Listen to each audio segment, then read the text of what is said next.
ایک عیسائیوں کا بچہ،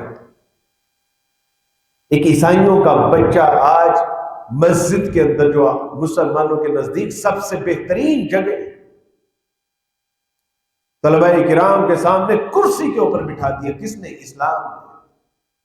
جب تک بکے نہ تھے تو کوئی پوچھتا نہ تھا، اور تم نے خرید کر ہمیں انمول کر دیا. کس نے؟ اسلام. حارث کہتے ہیں عمر فاروق رضی اللہ تعالی مدینہ سے مکہ کی طرف سفر کیا تو سرحدوں کے اوپر حارث استقبال کرنے کے لیے پہنچے اور کہا کہ حارث، اپنی قوم پہ کس کو امیر بنا کے آئے ہو؟ تم سرحدوں پہ ہی آ گئے. تو کہا کہ امیر المومنین عبد الرحمن ابن ابزی.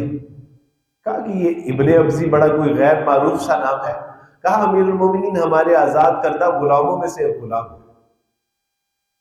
کہا کہ تیرا ناز ہو تو اپنی قوم کے اوپر ایک غلام کو امیر بنا کے آ گیا.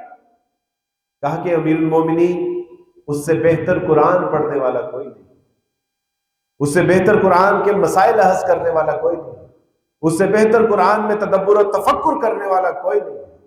اس لیے میں اپنی قوم کو اس کے حوالے کر کے آیا.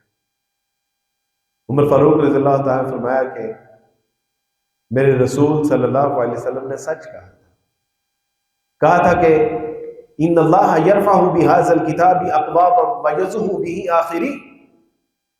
میرے رسول نے سچ آکھیا سی، انہوں نے آکھیا سی کہ بے شک اہل کتاب قومانو عروج بخشے گی، اور بے شک اہل کتاب قومانو ذلیل و رسوا کر کے